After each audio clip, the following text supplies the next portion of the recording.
கிறிஸ்து இயேசுக்குள் மிகவும் அன்பாய் அழைக்கப்பட்ட சகோதர சகோதரிகளே, இந்த நாளிலும் கூட நமது வாழ்நாளில் ஒரு நாளை கூட கொடுத்து பிதாவிய தேவனையும் ஆண்டவரை இயேசு கிறிஸ்துவையும் துதிக்கும் சோதனை நேரத்தை தந்ததற்கு நான் நன்றிகள் துளை சோதனை எடுத்துக்கொள்வோம்.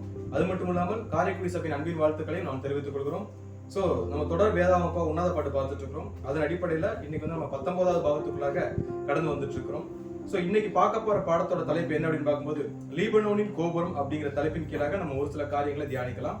ஸோ லாஸ்ட் வீக் நம்ம என்ன பார்த்தோம், நமக்கு ஞாபகம் இருக்கும் ரைட்டு தாங்க. என்ன சப்ஜெக்ட் பார்த்தோம்னா சபையுடைய பூரண அழகு அப்படிங்கிற தலைப்பின் கீழாக நம்ம ஒரு சில காரியங்களை பார்த்தோம். ஸோ அதன் அடிப்படையில் நம்ம பார்த்த விஷயங்கள் என்ன அப்படின்னு பார்க்கும்போது சபை கிறிஸ்துவுக்குள்ளாக எந்த அளவுக்கு உள்ள போயிருக்கிறாங்க, கிறிஸ்துவுடைய கண்களுக்கு எந்த அளவுக்கு அழகா மாறி இருக்காங்க அப்படிங்கிற குறித்த காரியங்களை லாஸ்ட் வீக் பார்த்துட்டே வந்தோம் எடுத்தாங்க. ஸோ 7ஆம் அதிகாரத்தில் எக்ஸாக்டா எப்படி ஸ்டார்ட் பண்ணார்னா ராஜகுமாரத்துடைய பாதங்கள்ல இருந்து ஆரம்பிச்சார். ஸோ பாதங்கள்னா நம்ம எதை அடையாளப்படுத்துது, ஸோ அவங்க வந்து சபைக்கு எந்த அளவுக்கு வந்து அந்த பாதங்கள் உபயோகமா இருக்குது, தேவனுடைய காரியத்தை செய்யறதுக்கு எந்த அளவுக்கு அவங்க ஆயத்தமா இருக்கிறாங்க, அதுல எந்த அளவுக்கு ஸ்பீடா அவருடைய வேலையை செய்யறதுக்கு சமயம் வாய்த்தாலும் வாய்க்கா விட்டாலும் அப்படிங்கிற மாதிரி கண்டினியூஸா தேவனுடைய வேலையை செய்ய பிரியத்தோட ஓடக்கூடிய ஜனங்களா இருக்கிறாங்க அப்படிங்கிற குறித்து இயேசு கிறிஸ்து அவருடைய ஓமையா பதிவு பண்ண விஷயங்களை பார்த்தோம். அதே மாதிரி அவங்களுடைய இடுப்பு எந்த அளவுக்கு இருக்குது, அதே மாதிரி இந்த நாபி தொப்புள் கொடின்னு சொல்லும்ல அந்த தாய்க்கும் சேய்க்குமான உறவு எந்த அளவுக்கு இருக்குது அப்படிங்கிற குறித்த காரியங்களும், அதே மாதிரி அவங்களுக்குள்ள சத்தியம் எந்த அளவுக்கு கோதுமை மாதிரி நிரம்பி வழியுது அப்படிங்கிற குறித்த காரியங்களும் லாஸ்ட் வீக் நம்ம பார்த்தோம். ஸோ 7ஆம் அதிகாரம் முதல் 2 வசனங்களை போன வாரம் பார்த்தோம். ஸோ இந்த வாரம் வந்து அதன் தொடர்ச்சியாக 7ஆம் அதிகாரம் 3ஆம் வசனத்துல இருந்து ஒரு சில காரியங்களை பார்க்கலாம். ஸோ லீபனோனின் கோபுரம் அப்படிங்கிற தலைப்புல இருந்து ஸோ நம்ம டைரக்டா சப்ஜெக்ட்ல போயலாம், வாசிக்கலாம். உன்னத பாட்டு 7வது அதிகாரம் 3வது வசனம். உன் 2 ஸ்தலங்களும் வெளிமானின் இரட்டை குட்டிகளுக்கு சமமாயிருக்கிறது. என்ன சொல்லியிருக்காருங்களாமா? உன் 2 ஸ்தலங்களும் வெளிமானின் இரட்டை குட்டிகளுக்கு சமானமாய் இருக்கிறது அப்படின்ற. ஸோ இந்த வசனங்கள் வந்து நம்ம 4ஆம் அதிகாரத்துல என்ன பண்ணிருப்போம், வாசிச்சிருப்போம் ரைட்டு தானே. ஸோ இதுல வெளிமான்களை எதை அடையாளப்படுத்தும் நமக்கு நல்லாவே தெரியும். ரொம்ப சென்சிட்டிவான ஒரு விஷயம், சத்தியத்துக்காக ஏங்கி காத்துட்டு இருக்கக்கூடிய சபை மக்களையும் ஜனங்களையும் அடையாளப்படுத்தக்கூடிய ஒரு விஷயமா இருக்கு. ஸோ இவர் என்ன சொல்றாரு அப்படின்னும் போது உன் 2 ஸ்தலங்களும் வெளிமானின் இரட்டை குட்டிகளுக்கு எப்படி இருக்குதுங்களாமா, சமானமாய் இருக்குது அப்படிங்கிறாரு. ஸோ சொல்ல வர விஷயம் என்னன்னா, ஒரு குட்டிகளுக்கு அந்த மான் எப்படி பால் ஊட்டி சீராட்டி வளர்க்குதோ இப்ப அதே மாதிரி சபை வந்து சத்திய வசனங்களுக்காக இயங்கக்கூடிய ஜனங்களுக்கு எந்த அளவுக்கு ப்ரையாரிட்டி கொடுக்குறாங்க அப்படிங்கிறத பொறுத்து. இந்த ப்ரையாரிட்டி அப்படின்னு பார்த்தோம்னா எந்த ஒரு எக்ஸ்பெக்டேஷனுமே இல்லாம, அதாவது என்ன சுயநலம்னு சொல்லுவாங்கல்ல, நம்ம ஒன்று செஞ்சோம்னா நமக்கு ஒன்று கிடைக்கும் அப்படிங்கிற எந்த ஒரு சுயநலமுமே இல்லாம தேவன் எங்களுக்கு ஒரு விஷயம் கொடுத்துருக்காரு, அதை நாங்கள் என்ன பண்றோம் முழு மனதோட அவங்களுக்கு அதுல விருப்பம் இருக்கு விருப்பம் இல்லை அப்படிங்கிறத தாண்டி, அவங்க நம்மளை நேசிக்கிறாங்களா நேசிக்கலையா அப்படிங்கிறத தாண்டி, நம்மளை வந்து அவங்க கேர் பண்ணுவாங்களா கேர் பண்ண மாட்டாங்க அப்படிங்கிறத தாண்டி, ஒரு தாய் தன் குழந்தை எந்த அளவுக்கு பராமரிக்கிறாங்களோ அப்படி பராமரிக்கக்கூடிய தன்மைகளை இங்க யார் வந்துட்டு அப்படின்னு பார்க்கும்போது யார் வந்துட்டு சபை.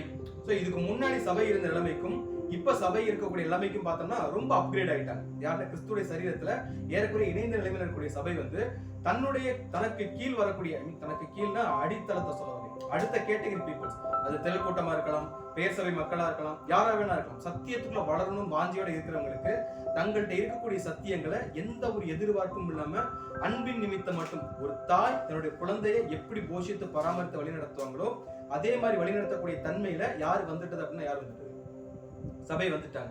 ஆக்சுவலா இது யாருடைய நாலேஜ் அப்படின்னு பார்த்தோம்னா ஆண்டவராகிய இயேசு கிறிஸ்துவின் நாலேஜ். நானே வழியும் நானே சத்தியமும் நானே ஜீவனுமாய் இருக்கேன்னு அவர் சொன்னார்னா இப்ப அதே நாலேஜுக்குள்ள அதே ஒரு கேட்டகரிக்குள்ள அவரை மாதிரிய ஒத்த சிந்தை உள்ள ஜனங்களை இங்க யார் வாழ ஆரம்பிச்சிருவாங்க அப்படின்னு பார்க்கும்போது கடைசி நாட்கள் சரியா சொன்ன 7ஆம் சபையின் இறுதி கட்டத்துல யார் வாழ ஆரம்பிச்சிருவாங்கன்னா சபை மக்கள் வந்து வந்துடுவாங்க, கிறிஸ்துவுக்கு பிரியமான ஒரு வாழ்க்கையை வாழ ஆரம்பிச்சிருவாங்க அப்படின்னா.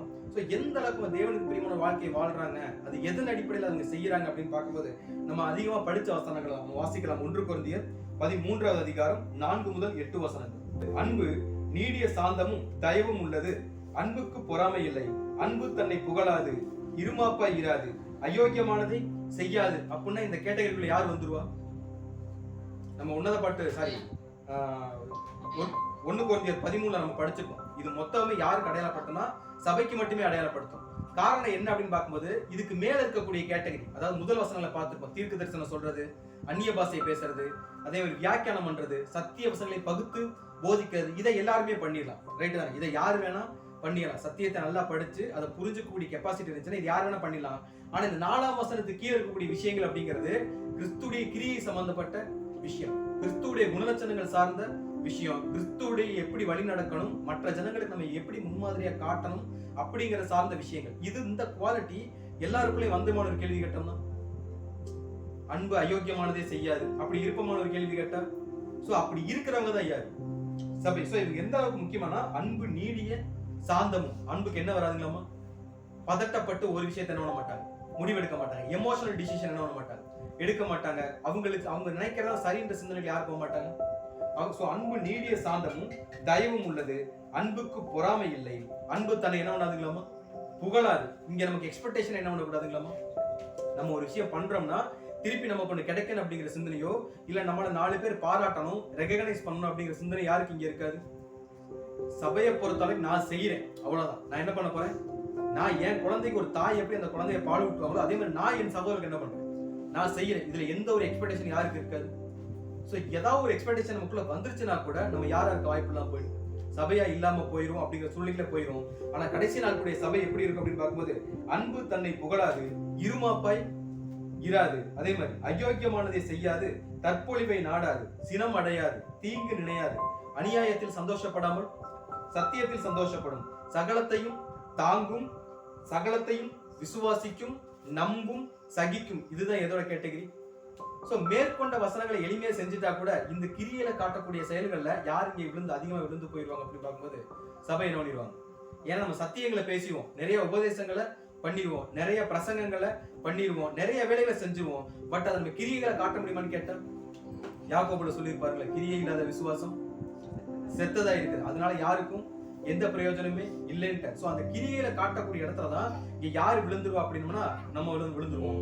ஆனா சபையாய் அழைக்கப்பட்ட மக்கள், இல்ல திருச்சபையை அழைக்கப்பட்ட மக்கள், கிறிஸ்துவுடைய சரீரத்துல நாங்க இணைந்தே தீர்வோன்ற ஒரு தீர்மானத்தை எடுத்து ஞானஸ்தானத்திலப்பா பண்ண அந்த தீர்மானத்தை சபையுடைய கடைசி காலம் வரைக்கும் யார் எடுத்து போறாங்களோ அவங்க இதுல இருந்து என்ன பண்ண மாட்டாங்க. சோ அவங்களுக்கு எந்த ஒரு எக்ஸ்பெக்டேஷனுமே எங்க இருக்கு, அந்த உலகத்துல இருந்து இருக்கு. அவங்களுடைய ஒரே எதிர்பார்ப்பு யார் மட்டும்தான்? ஆண்டவராகிய இயேசு கிறிஸ்து மட்டும்தான். சோ அப்படிப்பட்ட சபை தனக்கு கிடைத்த விஷயங்களை எந்த ஒரு பாரபட்சமும் பாராம, எந்த ஒரு எதிர்பார்ப்பும் பாராம, கொஞ்சம் கூட சுயநலம் அப்படிங்கிற விஷயமே இல்லாம அன்பை மட்டும் முன்னிலைப்படுத்தி தன்னை சார்ந்த சகோதரர்களுக்கு அந்த சத்தியம் என்னும் அந்த பாலை வந்து என்ன பண்றாங்களாம், எல்லாருக்கும் கொடுக்கக்கூடிய எல்லாமே அடையாளப்படுத்தக்கூடிய ஒரு விஷயமா இருக்கு. அதை எந்த அளவுக்கு அவங்க கொடுக்குறான்னு அதை சொல்லியிருப்பாரு. என்ன சொல்லியிருக்காருன்னா, உன் 2 ஸ்தனங்களும் படிப்பார். அவர் எம்கே என்ன சொல்லியிருக்கலாம், உன் ஸ்தனங்கள்னு சொல்லியிருக்கலாம். ஆனா சாலமோன் ராஜா அல்லது ஓமையா சொல்லக்கூடிய ஆண்டவர் இயேசு கிறிஸ்து என்ன சொல்றா, உன் 2 ஸ்தனங்களும் சொல்லிட்டு ஏன் 2 ஸ்கெட்ச் பண்றது அப்படின்னா, சபை தன்னுடைய ஜனங்களுக்கு இல்ல ஆண்டவரை இயேசு கிறிஸ்துவோட ஜனங்களுக்கு கொடுத்த அந்த 2 விஷயம் என்ன விஷயம் அப்படின்னு பார்க்கும்போது வாசிக்கலாம். எபேசியர் 4வது அதிகாரம் 15வது வசனம். அன்புடன் சத்தியத்தை கைக்கொண்டு தலையாகிய கிறிஸ்துவுக்குள் எல்லாவற்றிலேயும் நாம் வளர்கிறவர்களாயிருக்கும்படியாக அப்படி செய்தார். என்ன கொடுத்திருக்காருங்களாமா? அன்புடன் சத்தியம். இங்க நம்ம வெறும் சத்தியத்தை மட்டும் என்ன பண்ணல, கொடுக்க வரல, 2 விஷயத்தையும் கொடுக்கணும். 2 ஸ்தனங்களை பண்ணணும்னா அந்த 2ல இருந்து வரக்கூடிய போஷாக்கை யாருக்கு, அந்த குழந்தைக்கு அந்த தாய் கொடுக்குற மாதிரி இப்ப சபை கிட்ட 2 விஷயம் கர்த்தர் கொடுத்திருக்கிறார். என்னன்னா, 1 சத்தியம், நானே வழியும் நானே சத்தியமும் நானே. சோ அந்த சத்தியத்தை நம்மள்ட்ட கொடுத்துருக்காங்கன்னா அவர் என்ன சத்தியம் கொடுத்தாரோ அந்த சத்தியத்தை அப்படியே கொடுக்கறதுக்கு இங்க யாரு கடமைப்பட்டிருக்கும்? நமக்கு அந்த பொறுப்பு இருக்கு. புதுசா நம்ம ஒரு சத்தியத்தை என்ன பண்ணிட்டு இருக்காரு, இங்க என்ன சொல்லிருக்கோ அது மட்டும்தான். உள்ளவைகளை தாண்டி அதிகமா சிந்திக்கிறீங்க யாருக்கு உரிமை இல்லை, நமக்கு உரிமை இல்லை. 2வது விஷயம், அவர் நமக்கு அதிகமா கொடுத்த 2வது விஷயம் அன்பு. ரைட்டு தானே? அன்பு, அவர் நம்ம மேல வச்ச அன்புனாலதான் இன்னைக்கு எல்லாரும் என்ன பண்ணிருக்கோம், இங்க வந்து உட்கார்ந்துருக்கோம். ஒருவனும் கெட்டு போகாமல் என்ன ஒண்ணுங்களாமா, நம்ம யாருமே கெட்டு போகாம இருக்கணுங்கிறக்காதான் நம்முடைய ஒரே பேரானவன் என்ன இருக்காரு, அவர் தந்தருளி இவ்வளவாய் உலகத்தில் அன்பு கொண்டார் அப்படின்னா அந்த அன்பு தான் இன்னைக்கு நம்ம எல்லாரையும் ஒரே இடத்துல என்ன இருக்கு, ஒரு ஐக்கியமாவும் ஒரே குடும்பமாவும் ஒரே சரீரமா என்ன இருக்கலாம், இணைச்சு கட்டி இருக்குன்னா இந்த 2 விஷயத்தையும் இன்னைக்கு சபை மக்களா இருக்கக்கூடிய நம்ம மற்ற ஜனங்களுக்கு என்ன பண்ணியாகும், கிறிஸ்து எப்படி எல்லாருக்கும் வெளிச்சமா இருந்தாரோ இந்த 2 கேரக்டரை சபை மக்கள் உலகத்துக்கோ இல்ல திரள் கூட்டத்துக்கோ காட்ட வேண்டிய பொறுப்பு இங்க யாருக்கு இருக்குங்களாமா? சோ ஃபர்ஸ்ட் நம்ம அன்பை காட்டணும். என்ன காட்டணும்? ஃபர்ஸ்ட் நம்ம அன்பை காட்டணும். அது எந்த ஒரு பாரபட்சமும் இருக்கக்கூடாது. மாயமற்ற அன்பு அப்படின்றாங்களே, எப்படின்னா நம்ம குடும்பத்துல மட்டும் காட்டக்கூடிய அன்பு கிடையாது, சபைக்குள்ள மட்டும் காட்டக்கூடிய அன்பு கிடையாது. ரோமர் 12 சொல்லுவார் என்னன்னா, கூடுமான வரையில் யாவரோடும் சமாதானமா இருக்க நாடுகளை என்டையர், இவங்கெல்லாம் இல்ல, கிறிஸ்து எப்படி உலகத்தின் பாவத்தை சுமந்து தீர்க்கிற தேவ ஆட்டுக்குட்டி அப்படின்னு வந்தாரோ அதே மாதிரி நம்ம கிறிஸ்துவுடைய சரீரமாய் அழைக்கப்பட்ட நம்மளுமே கூட எல்லாரிடத்திலும் அன்பு காட்டக்கூடிய பக்குவம் இங்க யாருக்கு இருக்கணுங்களாமா? சோ இங்க 2 ஸ்தனங்கள் அப்படின்னு சொல்லிட்டாலே அன்பும் நம்மள்ட்ட இருக்கணும், அதே மாதிரி சத்தியமும் நம்மள்ட்ட இருக்கணும். இது 2ல இருந்து வரக்கூடிய உணவு தான் எந்த ஒரு கலப்படமுமே. சோ அன்பு இல்லாம ஒரு சத்தியத்தை நம்ம பிரசன்ட் பண்றோம் அப்படின்னா அதுல என்ன மட்டும்தான் இருக்கும்னா என்னுடைய சுயசித்தம் மட்டும்தான் இருக்கும். ரைட்டு தானே? என் மைண்ட்ல ஒரு விஷயத்தை ஃபிக்ஸ் பண்ணிட்டு அந்த விஷயத்த மத்தவங்க மைண்ட்ல ஃபோர்ஸ் பண்றதுக்காக ஒரு சில வசனங்களை என்ன பண்ணிருப்பேன் எடுத்து வச்சுட்டு பண்ணக்கூடிய பிரசங்கமா தான் இருக்கும் இல்லையா, அது தேவன் கொடுக்கக்கூடிய சத்தியமா இருக்குமான கேள்வி கேட்டேன். சோ அதுக்குள்ள என்ன இருந்தா மட்டும்தான் அது தேவன் கொடுக்குற சத்தியமா இருக்கும்.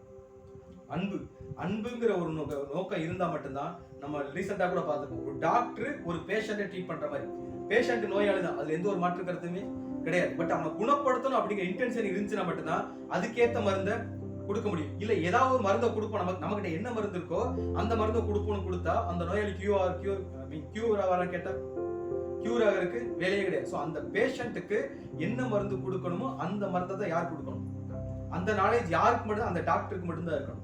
ஸோ இங்க டாக்டரா இருக்கிறது யார் அப்படின்னா நமக்கு ஆண்டவராகிய இயேசு கிறிஸ்து, அதுக்கடுத்து அவருடைய சரீரத்தில் இணைந்தாய சபை. ஸோ நம்மகிட்ட அன்பு இருக்கணும், அதே நேரத்துல சத்தியமா இருக்கணும். இது ரெண்டையுமே பால் மாதிரி இந்த ஜனங்களுக்கு கொடுத்தா மட்டும்தான் அவங்களுக்கு எந்த ஒரு பிரச்சனையுமே இல்லாம அது செரிமானமும் ஆகும். அவங்களுடைய லைஃப் டைம் வரைக்கும் அவங்களுக்கான விட்டமின்ஸை எது கொடுக்கணும், இந்த சத்தியம் என்ன பண்ணும் கொடுக்கும். சோ அதை கொடுக்கக்கூடிய நிலைமையில இப்ப யார் வளர்ந்து நிக்கிறதுங்களாமா, யார் நிலைமை சபை. சோ அந்த சபை என்ன சொல்றாங்கன்னா, உன் 2 ஸ்தனங்களும் வெளிமானின் இரட்டை குட்டிகளுக்கு எப்படி இருக்குங்களா சமானமா இருக்கிறது அப்படின்னு சொல்லிட்டு இப்ப அடுத்த வசனம் வாசிக்கலாம். உன்னத பாட்டு 7வது அதிகாரம் 4வது வசனம்.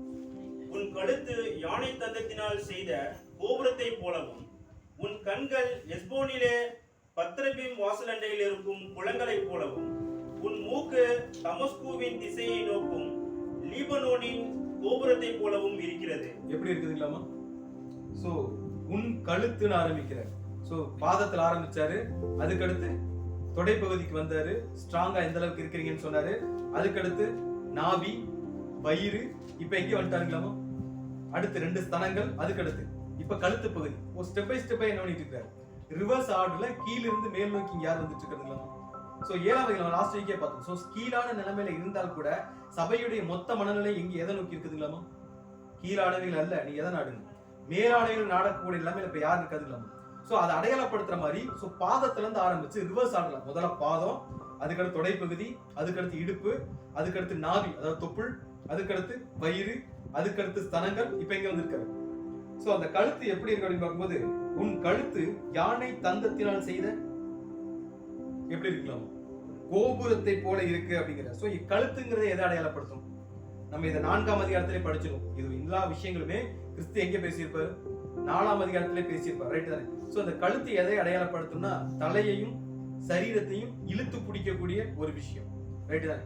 தலையையும் சரீரத்தையும் இணைக்கக்கூடிய ஒரு விஷயம். இது எந்த அளவுக்கு ஸ்ட்ராங்கா இருக்கோ அந்த அளவுக்கு தலை எப்படி இருக்கும், ஸ்ட்ராங்கா இருக்கும். வயசானவங்களை பார்த்துப்போம், கழுத்து நிக்க, வயசானவங்களையும் சரி பிறந்த குழந்தைங்களையும் சரி அவங்க கழுத்து என்ன பண்ணிட்டு இருப்பாங்க, பிடிச்சிட்டே இருப்பாங்க. பிடிக்கல என்ன ஆயிடும், கழுத்து ஒரு மாதிரி வைப்ரேட் ஆகிட்டே இருக்கும். நோட்டீஸ் பண்ணிருப்பாங்க, வயசானவங்க கழுத்துக்கிட்டு ஆடிட்டே இருக்கும். காரணம் என்ன, இந்த பேக் போன்ல இருக்கக்கூடிய கழுத்து நரம்பு என்ன இருக்கும், லூஸ் ஆகிருக்கும், அதோட டென்சிட்டி என்ன இருக்கும், குறைஞ்சிருக்கும். ஸோ அந்த சூழ்நிலையில கழுத்து தலை என்ன ஆரம்பிச்சிடும், ஆட ஆரம்பிச்சிடும். தலை ஆட ஆரம்பிச்சிருச்சுனாலே பார்க்கக்கூடிய விஷயம் என்ன இருக்காது, நம்ம எதை பார்க்கணும் அதை பார்க்க முடியுமான்னு கேள்வி கேட்டேன். ஏன்னா தலை ஒரு இடத்துல ஃபோக்கஸ்டா இருக்காது. ஸோ நம்ம பார்க்கணும்னு நினைக்கிறத பார்க்க முடியாது, சாப்பிடணும்னு வாய்க்கிற போனவங்க வாய் ஒரு இடத்துல என்ன இருக்காது. ஸோ எதுவுமே நிலையில்லாம போயிடும். ஸோ இது எல்லாத்தையும் ஓவராலா வந்து ஒரு ஸ்டேபிளான நிலைமையில வச்சுட்டு கூடிய ஒரு பார்ட் என்ன அப்படின்னு பார்க்கும்போது எழுதுக்கலாம் கழுத்து. ஸோ கழுத்து நமக்கு தெரியும், கிருபையுடன் சத்தியத்தை என்ன உங்கள் கழுத்திலே பூண்டவர்களா எப்படின்னு நம்ம படிச்சிருக்கோம், ரைட் தான்? ஸோ இந்த 2 விஷயம், நம்ம சத்தியமும் அவர் நிமித்தம் இந்த கிருபையும், இது 2ஐயும் இணைச்சு கற்ற ஒரு விசுவாசம் தான் எதை அடையாளப்படுத்துதுங்களா? ஸோ கிருபை, சத்தியம், விசுவாசம், இது 3 தான் இந்த தலையை இந்த உடம்போட என்ன பண்ணும், இணைச்சு கட்டும். இல்லைன்னா என்ன பண்ண முடியாது. ஒண்ணு தலை ஆடிரும், இல்லாட்டி எது ஆடினாலும் யாருக்குமே என்னெல்லாம் போயிடும், பிரயோஜனமே. சோ அப்படிப்பட்ட அந்த கழுத்து கிறிஸ்துவுடைய கண்களுக்கு எப்படி தெரியுது அப்படின்னு பார்க்கும்போது, யானை தந்தத்திலால செய்த கோபுரத்தை போல இருக்குதுங்களா? எப்படி இருக்குதுங்களாமா? சோ இப்ப வந்து கிறிஸ்துவுக்கு அந்த கழுத்து எப்படி தெரியுது, யானை தந்தம். நம்ம யானை தந்தம் ரொம்ப ஸ்ட்ராங்கான ஒரு விஷயம், ரைட் தானே? ரொம்ப கடினமான, ரொம்ப வலிமையான ஒரு பொருள், அதே மாதிரி ரொம்ப வெண்மையான ஒரு பொருளும் கூட. எது ஏன் இவ்வளவு நேரம் இல்லாம இப்ப போயிட்டு இந்த அளவு கழுத்துக்கு ஒரு பிரைஸ் கொடுக்குறாரு அப்படின்னு ஒரு கேள்வி கேட்டோம்னா, இதுக்கு முந்தைய தூண்களை பத்தி பேசியிருப்பாரு, ரைட் தானே? 4ஆம் அதிகாரங்கள்ல தூண்களை பத்தி பேசியிருப்பாரு. இங்க ஏன் யானை தந்தங்கள் மாதிரி இன்னும் ஸ்ட்ராங்கா ஒரு அப்கிரேட் வெர்ஷன்ல கழுத்தை குறிச்சு பேசிட்டு இருக்கா அப்படின்னு பார்க்கும்போது, இது வரைக்கும் சபையா இருந்தாலும் சரி, இல்ல சபைக்கு அழைக்கப்பட்ட ஜனங்களா இருந்தாலும் சரி, இந்த சூழ்நிலை வரைக்கும் அவங்க மைண்ட் செட் எப்படி இருந்துச்சு அப்படின்னு ஒரு கேள்வி கேட்டோம்னா எப்படி இருந்துச்சு? இப்ப கிறிஸ்து கதவை தட்டினார்ல, போய் திறந்திருக்கலாம்ல, திறக்கலைன்னா அது காரணம் என்ன பார்த்துக்கலாம், ரைட் தானே? என்ன நடந்தாலும் எங்க போயிட போறாரு, இப்பதானே வந்திருக்கிறாரு, மீட் பண்ணிக்கலாம் அப்படிங்கிற மாதிரியான ஒரு சிந்தனை. ரைட்டு தானே? நம்ம எடுக்கிற முடிவு தான் கரெக்ட் அப்படின்னு நிமிர்ந்து நிற்கக்கூடிய ஒரு சிந்தனை. தேவனுக்கு இந்த கருத்து பிடிக்குமான ஒரு கேள்வி கேட்டோம்னா சொல்லுங்க, அதை வசனமா கூட வாசிக்கலாம். அப்போஸ்தலர் நடவடிக்கைகள் 7வது அதிகாரம் 51வது வசனம். வணங்கா கழுத்துள்ளவர்களே, இருதயத்திலும் செவிகளிலும் விருத்த சேதனம் பெறாதவர்களே. சோ இங்க என்ன சொல்றாருங்களாமா? வணங்கா கழுத்துள்ளவர்களேங்கிறார். யாரு? இஸ்ரேல் ஜனங்கள் ஒரு புரிதல். எக்ஸாக்டா இந்த கண்டிஷன்ல யார் யாரெல்லாம் இருக்கிறோமோ அவங்க எல்லாருக்கும் எந்த வசனம் அப்ளை ஆகும்? சோ கிறிஸ்து வந்துட்டாரு, கதவை தட்டானா போய் திறக்கணும். அவருக்கு ரீசன் சொல்ற ரைட்ஸ் இங்க யாரும் கிடையாது, நம்ம கிடையாது. ஏன்னா நம்ம யாருக்காக வெயிட் பண்ணிட்டே இருக்கிறோம். அவர் போனதுக்கு அப்புறம் உட்காந்து புலம்புறதுல ஏதாவது பிரயோஜனம் இருக்கான்னு கேள்வி கேட்டோம்னா எந்த பிரயோஜனமே இல்ல. சோ அந்த ஒரு நிலைமை வரைக்கும் சபை மக்களா இருந்தாலும் சரி, ஓவரா, ஏன்னா இப்ப சபைனா இங்க 10 பேர் உட்காந்துருக்கோம்னா இதுல இவங்க தான் சபை, இவங்க தான் திரைக்கூடம் பிரிக்க முடியுமான்னு கேட்டா இப்ப எல்லாருமே இப்ப சபையை செலக்ட் ஆகலைன்னா இப்ப நம்ம எல்லாருமே வணங்க கழுத்துள்ள ஜனங்கள் அந்த இடத்துக்கு ஓடிட்டு இருக்கோம். ரைட் தானே? சோ நம்ம என்ன சொல்றாங்கன்னா வணங்கா கழுத்துள்ளவர்களே அப்படின்னா இந்த டைம் வரைக்கும் சபைக்குள்ள என்னதான் இருந்திருக்கீங்களாமா? ஒரு மேட்டின்மை, நான் எடுக்கிற முடிவு தான் கரெக்டான முடிவு, நான் இப்படித்தான் இருப்பேன்னு இருந்த ஒரு சபை இப்ப என்ன கண்டிஷனுக்கு மாறி இருச்சுன்னா இந்த கழுத்து டோட்டலா என்ன ஆயிடுச்சுங்களா? என்ன ஆயிடுச்சு? கிறிஸ்துவுக்கு முன்னாடி தன்னுடைய தாழ்மையை காட்ட ஆரம்பிச்சுட்டாங்க. இனிமேல் நான் உங்கள்ட்ட என்ன பண்ண மாட்டேன், நிமிர்ந்தே நிக்க மாட்டேன். நம்ம ஈசாக்கு திருமணம் சப்ஜெக்ட்ல படிச்சிருக்கோம். போய் இளையசரி ரெபேக்கா கூட்டிட்டு வந்த உடனே தூரத்துல ஈசாக்கு வந்துட்டு இருப்பாரு. இந்த அம்மா பார்த்து கேட்கும், யார் இவர் அப்படின்னா இவர் தான் என்னுடைய எஜமான் அப்படின்னு சொன்ன உடனே இந்த அம்மா இறங்கி குனிஞ்சு என்ன பண்ணிக்குவாங்க, தன் தலையவே வெளியே என்ன பண்ண மாட்டாங்க. சோ இப்ப அந்த நிலைமைகளை யார் வந்துட்டதுங்களாமா? சபை வந்துட்டாங்க. இனிமேல் சபை இந்த தலையை யாருக்கு முன்னாடி நிமிர்த்தாது. ஏன்னா சபையை, அதாவது கிறிஸ்துவுக்கு முன்னாடி இல்ல தேவனுக்கு முன்னாடி தலையை நிமிர்த்தின ஒரு கேரக்டர் நமக்கு தெரியும். யாரு? சாத்தான். நான் வானங்களுக்கு ஏறுவேன், உன்னதமானவருக்கு ஒப்பாவேன், தலையை நிமிர்த்தின கேரக்டர். இப்ப அந்த கேரக்டர் தான் இப்ப வரைக்கும் யாருடைய மைண்டுக்குள்ள இருக்குது? நம்ம மைண்டுக்குள்ளே. நம்ம எடுக்கக்கூடிய முடிவுகள்ல தேவனை சம்பந்தப்படுத்தாம தேவனை தள்ளி வச்சுட்டு நம்ம ஒரு முடிவு எடுத்து அந்த முடிவு தான் சரி அப்படின்னு சிந்திச்சுட்டு இருந்தோம்னா நம்ம மைண்டுக்குள்ள யார் தான் இங்க வேலை பார்த்துட்டு இருக்காரு? சோ சாத்தானுடைய அந்த இன்ஃப்ளூயன்ஸ் நமக்குள்ள வராம இருக்கணும்னாலே தேவனுக்கு முன்னாடி நம்ம தலைகளை என்ன பண்ணி ஆகணும்? தாழ்த்தி ஆகணும். நம்ம தலையை தேவனுக்கு முன்னாடி இல்ல சத்தியங்களுக்கு முன்னாடி என்னைக்கு தாழ்த்தி கீழ்ப்படி ஆரம்பிக்கிறோமோ அன்னைக்கு தான் நம்ம கழுத்து அவர் கண்ணுக்கு எப்படி தெரியுங்களா?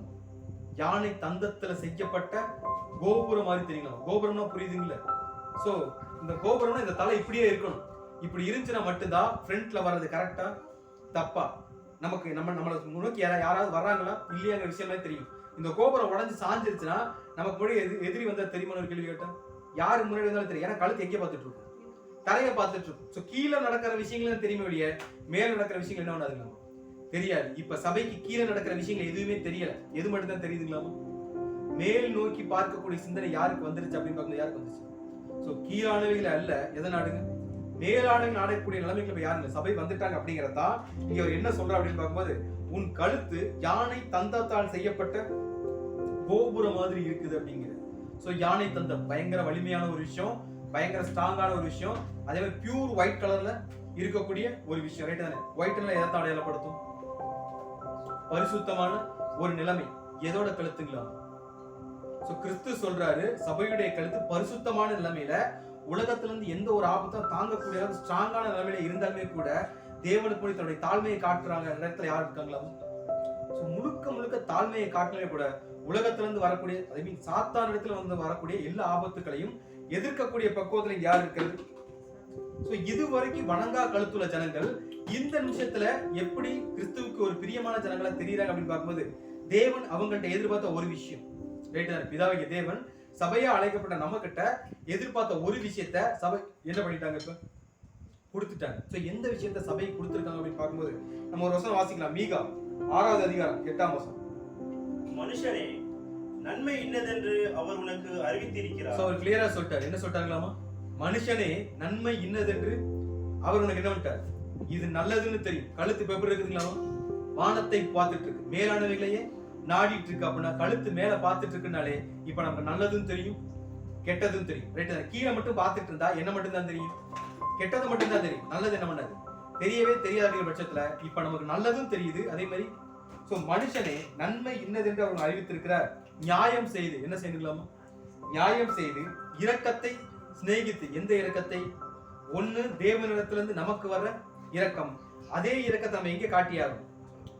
அதுல வரக்கூடிய சிநேகம். ஸ்நேகம்னா புரியுது, அதுல இன்ட்ரெஸ்ட் காட்டுற சொல்ற. நீங்க இறக்கப்படுவதுல எப்படி இருக்கு, இன்ட்ரெஸ்டா இருங்க அப்படிங்கிற விஷயத்த. சோ மனுஷனை நன்மை இன்னதென்று அவர் அறிவித்திருக்கிறார், நியாயம் செய்து இரக்கத்தை சிநேகித்து உன் தேவனுக்கு முன்பாக. அப்ப இதுவரைக்கும் எப்படி நடக்கலீங்களாமா? தாழ்மைங்கிற விஷயம் யார்கிட்ட வரல, சபைகிட்ட வரல. இப்பதான் ஃபர்ஸ்ட் சபை என்ன பண்ண ஆரம்பிக்கிறேன். மீன் ஃபர்ஸ்ட்னா அவங்க அதாவது எப்படி சொல்லலாம், 100 மார்க்குங்கிறத எத்தனை மார்க்? நான் 99% தலையை குனிஞ்சிட்டேன், இன்னும் 1% குனியல அப்படின்னா குனிஞ்சிருக்கேன் தான் நிமிர்ந்திருக்கேன். குனியல, 100% தாழ்மையை காட்டினாது என்னது. சோ இப்போ ஒவ்வொரு பர்சன்டேஜா ஏறி ஏறி இன்க்ரீஸ் ஆகி அப்கிரேட் ஆகி இப்ப கிறிஸ்துடைய சரீரத்தில் இணைய போற அந்த சபை என்ன ஆயிட்டாங்களாமா, 100% தன்னுடைய மனத்தால் என்ன ஆரம்பிச்சிட்டாங்களாமா. இனிமேல் சபை அந்த இடத்துல என்ன பண்ண முடியாது. அதாவது மரண காலத்துல கிறிஸ்து காட்டின தாழ்மை, ரைட்டு தானே? எவ்வளவு அடிச்சாலும் வாங்கிக்கிறேன், எவ்வளவு அவமானப்படுத்தினாலும் என்ன பண்ணிக்கிறேன், நான் தாங்கிக்கிறேன். எவ்வளவு கஷ்டப்படுத்தினாலும் நான் தாங்கிக்கிறேன். தேவனுக்கு முன்னாடி எல்லாத்தையும் சகிக்கிறேன். எப்படி இருக்கு, நான் ரெடியா இருக்கிறேன் அப்படிங்கிற தாழ்மையை கிறிஸ்து காட்டின மாதிரி கடைசி நாட்கள் இங்க யாரு காட்ட ஆரம்பிச்சிருவாங்க? யார் காட்ட ஆரம்பிச்சிருவாங்க? சபையும் காட்ட ஆரம்பிச்சிருவாங்க. அப்படிங்கிறத என்ன சொல்றாங்கன்னா, மனத்தாழ்மையை நடப்பதை எல்லாமே வேற எண்ணத்தை கர்த்தர் முன்னெடுத்து. சோ அந்த அவர் கேட்ட அந்த ஒரு விஷயத்தையுமே சபை என்ன பண்ணிட்டாங்க. நம்ம காமனா ஒரு கேள்வி கேட்போம், என்ன அப்படின்னு பார்த்தோம்னா, அதாவது ஆவியின் கனிகள் படிச்சிருக்கோம் 9 கனிகள். இந்த 9 கனிகள்ல மனத்தாழ்மைக்கு ஈக்குவலா எதை சொல்லலாம்? இந்த கனி வந்து மனத்தாழ்மைக்கு ஈக்குவலா இருக்குமான கேள்வி கேட்டா, சோ இதுல 9 கனிகளுக்குள்ளயுமே எது இருக்குங்களாமா? மனத்தாழ்மை அப்படிங்கிற அந்த ஒரு விஷயம் 9 கனிகளுக்குள்ளயுமே இருக்கக்கூடிய கெப்பாசிட்டி யாருக்கு இருக்கும் அப்படின்னு பார்க்கும்போது சபைக்கு இருக்குங்களா? ரைட்டு தானே? சோ அந்த அளவுக்கு ஒரு டிவைனான ஒரு வாழ்க்கைய இங்க யார் வாழ்ந்துட்டு இருக்காது அப்படின்னு பார்க்கும்போது யார் வாழ்ந்துட்டு இருக்கு? சபை வாழ்ந்துட்டு இருக்காங்க. சோ அந்த மனத்தாழ்மையை கிறிஸ்துவுக்கு முன்னாடி இல்ல தேவனுக்கு முன்னாடி இல்ல அவர் கற்றுக் கொடுத்த சத்தியங்களுக்கு முன்னாடி சபை காட்டினதுனால சபைக்கு கிடைச்ச அந்த ப்ராஃபிட் ஒன்று இருக்குங்களா.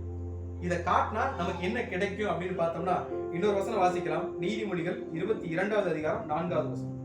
தாழ்மைக்கும் கர்த்தருக்கு பயப்படுதலுக்கும் வரும் பலன் ஐஸ்வர்யமும் மகிமையும் ஜீவனுமா. என்னதுங்களாமா?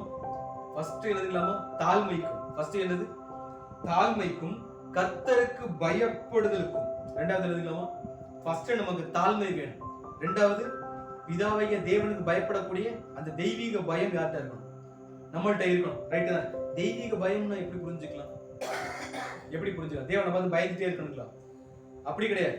எங்க அப்பாவுக்கு நான் தப்பு பண்ண என்ன பண்ணது பிடிக்காது, நான் என்ன பண்ணிடக்கூடாது, எங்க அப்பாவுக்கு விரோதமான தவறுகள் என்ன பண்ணிடக்கூடாது, நான் பண்ணிட அந்த தவறு பண்ணிடக்கூடாதுங்கிற பயம் தான் யாருக்கு இருக்கணும்? நமக்கு இருக்கணும். கர்த்தருக்கு பயப்படணும்னா உடனே தேவனை பார்த்து என்ன பண்ணிட்டு கூடாது.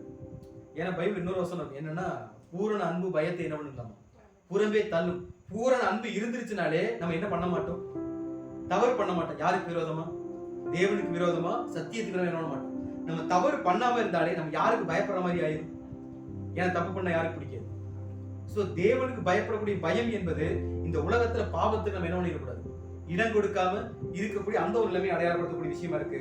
சோ இங்க என்ன சொல்றாரு நீதிமொழிகள் போது, தாழ்மைக்கும் கர்த்தருக்கு பயப்படுதலுக்கும் வரும் பலன், இது ரெண்டையும் நம்ம செஞ்சுட்டோம் அப்படின்னா அது நிமித்தம் சபையாகிய நமக்கு கிடைக்கக்கூடிய பெனிஃபிட் என்னன்னா ஐஸ்வர்யமும். எந்த ஐஸ்வர்யம்? நம்ம உடனே பூமி என்ன பண்ணக்கூடாது, கன்சிடர் பண்ணக்கூடாது. உங்கள் பொக்கிஷங்களை எங்கே சேர்த்து வையுங்கள். யாருக்குமே கிடைக்காத ஒரு சேர் யாருக்கு கிடைக்கும்? யாருக்குமே கிடைக்காத ஒரு அழைப்பு யாருக்கு கிடைக்குமா?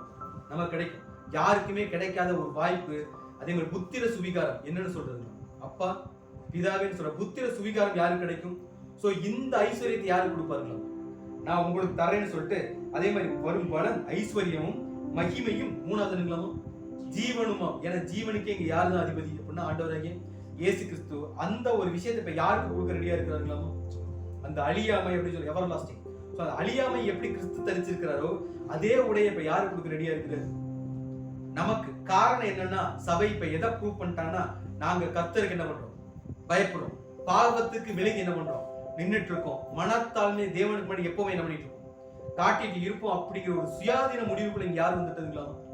சபை வந்துட்டாங்க. அப்படிப்பட்ட சபையோட கழுத்து எனக்கு பரிசுத்தமா பியூரா ரொம்ப ஸ்ட்ராங்கா யாருக்கு தெரியுதுங்களா? யாருக்கு தெரியுது? ஆண்டவராகிய இயேசு கிறிஸ்து தெரியுது. அப்படிங்கிறதா உன்னத கோட்டை என்ன சொல்லும் போது, உன் கழுத்து யானை தந்தத்தினால் செய்த கோபுரத்தை போலவும் அப்படின்னு சொல்லிட்டு அடுத்து அவர் சொல்ற விஷயம் என்ன போது, உன் கண்கள் எஸ்போனிலே பத்ரபின் வாசலண்டையில் இருக்கும் குளங்களை போலவும் ஆரம்பிக்கிறது. இப்ப என்ன சொல்றாங்களாமோ, ஃபர்ஸ்ட் கழுத்தை சொல்லிட்டார், கழுத்துக்கு அடுத்து மேல போறார். இப்ப மேல என்ன கண். இப்ப இந்த கண்ணு எப்படி இருக்கு அப்படின்னு பார்க்கும்போது இங்க ஒரு டெஃபினேஷன் சொல்றாரு. என்ன டெஃபினேஷன் அப்படின்னு பார்க்கும்போது, உன் கண்கள் எஸ்போனிலே பத்ரபீம் வாசல் அண்டையில் இருக்கும் குளங்களை போல இருக்குது அப்படிங்கிறார். பிளைண்டா என்ன சொல்லிட்டு போயிருக்கலாம், ஒரு குளம் நம்ம சொல்ல வச்சு குளம் தான், ரைட் தானே. உன் கண்ணு நல்ல இதுக்கு முந்தின பால்ல கழுவப்பட்ட மாதிரி இருக்கு, இந்த மாதிரி சிம்பிளா எதாவது இருக்கலாம் சொல்லிக்கலாம். ஒரு குளம் மாதிரி இருக்குனாலே விஷயம் என்ன ஆயிருச்சு, முடிஞ்சிருச்சு. ஆனா இவர் என்ன சொல்றாருன்னா, அந்த குளத்துக்கு ஒரு டெஃபினேஷன் கொடுக்குறாரு. கண்ணுக்கு டெஃபினேஷன் தான் என்னது, குளம். கண்ணுக்கு உதாரணமா சொல்லக்கூடிய விஷயம் தான் குளம். இந்த குளத்துக்கு ஒரு உதாரணமா சொல்ற விஷயம் தான் என்னன்னா, எஸ்போனிலே இருக்கும் பத்ரபீம் வாசலண்டையில இருக்கிற குளம் மாதிரி இருக்குன்னு இவ்வளவு பெரிய டெஃபினேஷன் எது கொடுக்குறாருங்களா? சோ நமக்கு தெரியும், வேத வசனங்களை ஆராய்ந்துதான் என்ன பண்ணியாகும், பார்த்தாவணும். மேலோட்டம் பார்த்தாலும் என்ன கிடைக்காது, பதில் கிடைக்காது. சோ இந்த கண்ணு இப்போ ஒரு இடத்துல இருந்து இன்னொரு லெவலுக்கு என்ன எடுத்துக்கலாமோ அப்கிரேட் ஆயிருக்கு அப்படிங்கிற விஷயத்தை தான் இங்க யார் கன்வே பண்றது, யார் கன்வே பண்றது. சோ கண்கள் நமக்கு நல்லாவே தெரியும், மணவாளனை மட்டுமே எதிர்நோக்கி காத்திருக்கக்கூடிய கண்கள். வேற எதை பத்திய கவலை யாருக்கு இருக்காது, அந்த கண்ணுக்கு என்ன பண்ணுது. ஊர்ல லட்சம் பேர் இருந்தாலும் சரி, அந்த அம்மாவோட கண்ணு யாரை மட்டும்தான் தேடும், யார், அந்த மணவாளனை மட்டும்தான் தேடக்கூடிய இந்த கண்கள் எப்படி இருக்குதுன்னா, எஸ்போன் பத்ரபீம் அப்படின்னு சொல்றாரு. ரெண்டு ஊர்னா ரெண்டு இடம், எஸ்போன் அப்புறம் பத்ரபீம் அப்படின்னு சொல்றாரு. இந்த எஸ்போன் அப்படிங்கிறது என்ன அப்படின்னு பார்க்கும்போது, இது வந்து எமோரியருடைய ஒரு பட்டணம். பழைய ஏற்பாட்டில் படிச்சோம்னா நமக்கு தெரியும், இது எந்த ஊர் அப்படின்னா எமோரியர்கள் சார்ந்த ஒரு பட்டணம். எமோரியர்களை கேள்விப்பட்டிருக்கோம், ரைட் தானே. எமோரியர்கள் யாருன்னா, இஸ்ரேல் ஜனங்கள் எகிப்துல இருந்து கானானுக்கு போய் கானானுக்கு சேர்ந்தப்ப அங்க ஒரு சில நாடுகள் இருந்தாங்க. கானானுக்குள்ள ஆட்சி செஞ்சுட்டு இருந்த ஒரு சில ஜனங்கள்ல ஒரு நாடு தான் எழுதிக்கலாம். வசனம் கூட வாச்சலாம். ஆதியாகமம் 15வது அதிகாரம் 21வது வசனம். எமோரியரும் கானானியரும் கிர்காசியரும் எபூசியரும் என்பவர்கள் இருக்கிறதுமான இந்த தேசத்தை உன் சந்ததிக்கு கொடுத்தேன் என்றார். சோ இது வந்து ஆபிரகாமுக்கு தேவன் கொடுத்த ஒரு வாக்குத்தத்தத்துல ஒரு விஷயம், ரைட் தானே. இவர் சொல்ற அந்த ஊர் என்னன்னா, நீ வந்து ஒரு ஊருக்கு போற அந்த ஊர்ல யார் எல்லாம் இருப்பாங்க அப்படின்னா, எமோரியர் இருப்பாங்க, கானானியர் இருப்பாங்க, கிர்காசியர் இருப்பாங்க, எபூசியர் இருப்பாங்க.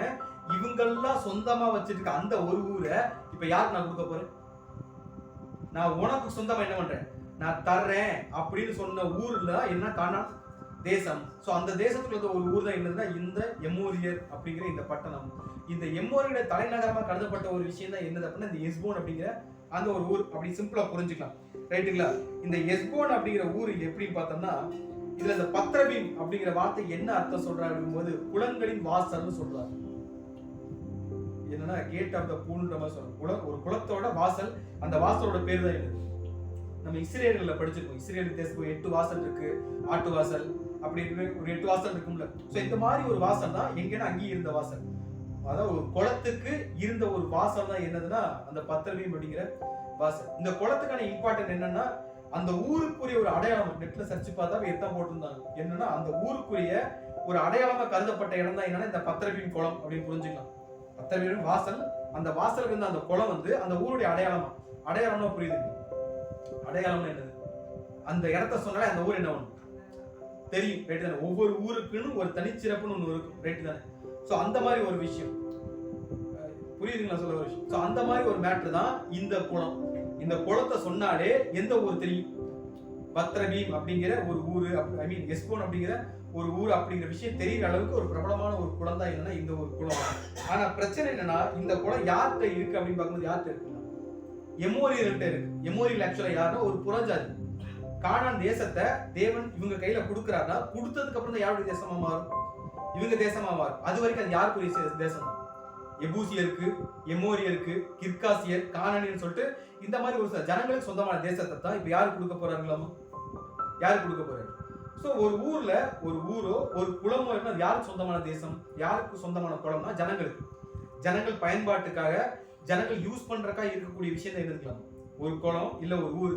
இப்ப என்ன சம்பவம் நடக்குது அப்படின்னு பார்க்கும்போது, இப்ப மோசே வந்து ஜனங்களை வழிநடத்தி போயிட்டு இருப்பாரு. போகும்போது வழியில எஸ்போன் வரும், இந்த எமோரியோட ஊர் வரும்.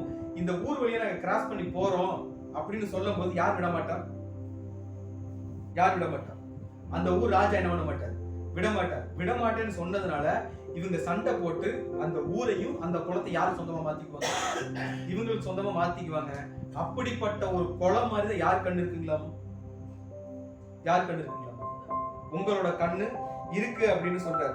சோ இந்த குளத்துக்கு அந்த வசனம் எப்படி சொல்றதுன்னா இன்னொரு வசனோட வாசிக்கலாம். என்னாகமம் 21ஆம் அதிகாரம் 25ஆம் வசனம்.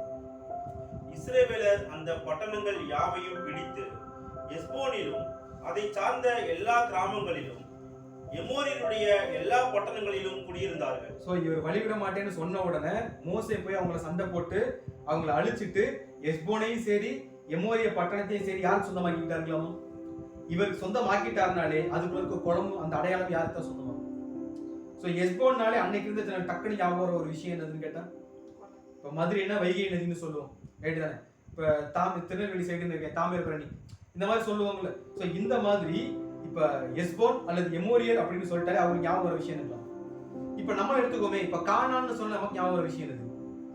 கானான்னாலே பாலும் தேனும், கானான் ஊர் சொல்ல வேண்டாம், பாலும் தேனும் ஓடுகிற ஊர் எதுன்னு கேள்வி சொல்லிடலாம், கானான் தேசம் சொல்லிடுவோங்கிற மாதிரி அன்னைக்கு அந்த எஸ்போனுக்கு அடையாளம் இருந்த அந்த ஒரு குளத்தை இப்ப யாரோட கேராப்ல கொண்டு வந்துட்டாருக்கலாம்? மோசே தன்னுடைய கேராப்ல என்ன பண்ணிட்டார்?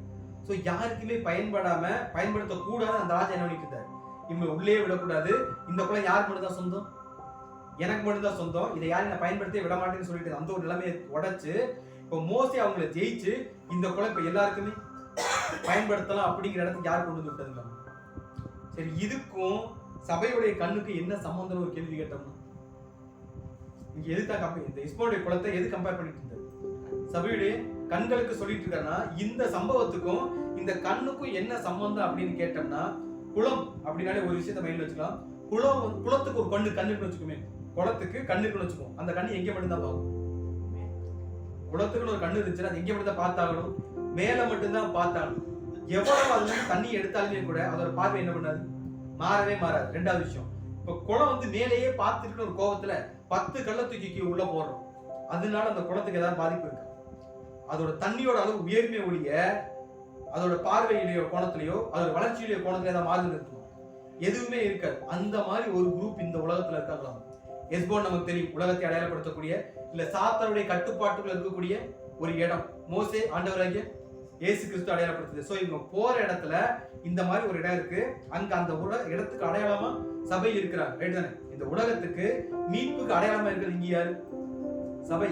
சோ சபை யாருடைய கட்டுப்பாட்டுல வந்தாலும் கிறிஸ்துடைய கட்டுப்பாடு. சோ கிறிஸ்து சாத்தான போரிட்டு அவனை ஜெயிச்சு இப்ப யார் எடுத்துப்பாருங்களா? இந்த குளத்தை தனக்கு சொந்தமா மாத்திக்குவார். ஏன் அப்படின்னா இது சாத்தான்ட்ட தான் இருந்துச்சு. இந்த குளம் புறஜாதி கண்ட்ரிக்குள்ள தான் இருந்துச்சு, புறஜாதியோட பயன்பாடு தான் இருந்துச்சு. ஆனா எவ்வளவு பாதிப்பு வந்தாலும் எவ்வளவு கஷ்டப்படுத்தினாலும் எவ்வளவு பேர் இந்த குளத்தை ஒரு டெஸ்டா ஒரு அழுக்கா மாத்த நினைச்சா கூட இதோட பார்வை எங்க மட்டும் தான் இருந்துச்சு? எங்க மட்டும் தான் இருந்துச்சு? வானத்தை மட்டும் பார்த்துட்டே இருக்கக்கூடிய ஒரு நிலைமை மாறி இப்ப இந்த உலகத்துல நீங்க எல்லாம் சாத்தானுடைய கட்டுப்பாடு தான் இருந்தீங்க. சாத்தானுடைய பாடுகளுக்கு மத்தியில என்ன பண்ணீங்க? இருந்தீங்க. சாத்தானுடைய எதிர்ப்புக்கு மத்தியில என்ன பண்ணிட்டு இருந்தீங்க. ஆனா உங்க பார்வை என்ன பண்ணலைங்களாமா? என்ன பண்ணல? சாத்தான் எவ்வளவோ கள்ளத்துக்கு உங்களுக்குள்ள போட்டு பார்த்தான், நீங்க ஓடிடுவீங்க, விழுந்து போயிருவீங்க, அழிஞ்சு போயிருவீங்கன்னு சொல்லிட்டு. ஆனா இந்த சபை என்ன பண்ணுன்னா வரக்கூடிய எல்லா உபத்திரத்தையும் படிக்கலாம் மாத்துக்கலாம். என்ன பண்ணுவாங்க? ஒவ்வொரு ஸ்டெப்பா, ஏன்னா அவர் நிமித்தம் பாடுபடுகிறதுக்கு உங்களுக்கு அருளப்பட்டுக்க சொல்லிட்டு ஒவ்வொரு பாவத்தையும் ஒவ்வொரு பாடுகளையும் ஒரு படிக்கல் மாதிரி மாத்தி தேவனிடத்துல முன்னோக்கி போயிட்டு இருக்குமே ஒழிய ஒரு செகண்டோட உலகத்துல சபை என்ன பண்ணாது? கிறிஸ்து சொல்ல வர விஷயம் என்னன்னா, அந்த குளம் எப்படி வானத்தை மட்டுமே பார்த்துட்டு இருக்கோ அதே மாதிரி நீங்க இதுவரைக்கும் யாரை மட்டும் தான் பார்த்துட்டு இருந்தீங்க? என்ன மட்டும் பார்த்துட்டு இருந்த அந்த குளம் மாதிரி இப்ப யாரு கண்ணு இருக்குங்களா? யாரு கண்ணு இருக்கு? சோ விடம் மோசே எப்படி அந்த விடத்தை விடலையோ அதே மாதிரி கிறிஸ்து யாரை விட மாட்டாரு? சபையை விடவே மாட்டாரு. சோ சபையுடைய மைண்ட் செட் கடைசி வரைக்கும் கிறிஸ்துவுடைய சரீரத்துல போய் இணைகிற வரைக்குமே கூட சபையுடைய மைண்ட்ல ஒரே ஒரு விஷயம் தான் ஓடிட்டு இருக்கும். என்ன விஷயம் அப்படின்னு பார்க்கும்போது நம்ம வாசிக்கலாம். ஏசாயா 17ஆவது அதிகாரம் 8வது வசனம். தன்னை உண்டாக்கினவரையே நோக்குவான், அவன் கண்கள் இஸ்ரவேலின் பரிசுத்தரை நோக்கி கொண்டிருக்கும். சபையோட கண்கள் எதை மட்டும் பார்க்கலாமா? தன்னை யார் உண்டாக்குனாரோ. சபைக்கு தண்ணி எங்க? குளத்துக்கு தண்ணி எங்க இருந்து வந்துச்சு? மேல இருந்து, ரைட் தானே? குளத்துக்கு தண்ணி எங்க இருந்தா வந்தாலும் மேல இருந்து மழை பெஞ்சா தான் குளத்துக்கு தண்ணி. மழையே பெய்யலையா? இன்னைக்கு நம்ம இவ்வளவு சத்தியம் பேசுறோம், இந்த அளவுக்கு உற்சாகமா ஓடுறோம்னா அது காரணம் வரத்திலிருந்து வரக்கூடிய ஒரு ஞானம், ரைட் தான்? சோ இங்க என்ன சொல்றாருன்னா, தன்னை உண்டாக்கினவரையே, இன்னைக்கு நம்மள இருக்கிறோம்னா யார் தான் காரணம்? அவர் தான். சொல் தன்னை உண்டாக்கினவரை நோக்குவான், அவன் கண்கள் இஸ்ரவேலின் பரிசுத்தரை நோக்குவான். சபைக்கு கண்ணுன்னு ஒண்ணு இருந்துச்சுன்னா அது எதை மட்டும் தான் பார்க்கணும்? பிதாவாகிய தேவனையும் ஆண்டவரை இயேசு கிறிஸ்துவையும் அவர் நிமித்தம் வந்த சத்தியங்களுக்கு கீழ்ப்படியக்கூடிய காரியங்களை மட்டுமே நோக்கி பார்க்கவே ஒழிய உலகத்தை குறித்த சிந்தனை யாருக்கு இருக்காது? எத்தனை பேர் எவ்வளவு பெரிய கள்ள தூக்கி போட்டாலும் தண்ணி அளவு என்னதான் பண்ணிட்டு இருக்கும், கூடிட்டே. சோ கிறிஸ்துவ கிட்ட எவ்வளவு சீக்கிரம் போய் சேரலாங்கிற எண்ணம் தான் இருக்கவே ஒழிய, அப்போஸ்தலன் பவுல் சொல்வார் என்னன்னா, நீங்க எவ்வளவு கஷ்டப்படுத்தினாலும் சரி, எவ்வளவு பாடுபடுத்தினாலும் சரி, நாங்க பசியில இருந்தோம், துன்பத்துல இருந்தோம், நிர்வாணமா இருந்தோம், உபவாசத்துல இருந்தோம், சிறையில இருந்தோம், அடிகள்ல இருந்தோம், காயங்கள்ல இருந்தோம், இது எல்லாத்துலயுமே கூட கிறிஸ்துவுக்குள்ளாக மன ரம்யமாய் இருக்க கற்றுக்கொண்டேன்னு சொன்னாங்க. அவங்களோட டார்கெட் என்னன்னா, நாங்க என்ன ஆயிரும், எப்படியாவது கிறிஸ்துவா மாறியணும், கிறிஸ்துவோட சரீரத்துல போய் என்ன பண்ணிடணும், நாங்க இணைஞ்சோம் அப்படிங்கிற இன்டென்ஷன் மட்டும்தான் இருந்துச்சு ஒழிய வேற எந்த இன்டென்ஷன் யாருக்கு இல்லைன்னா அப்போஸ்தலர்களுக்கு இல்ல.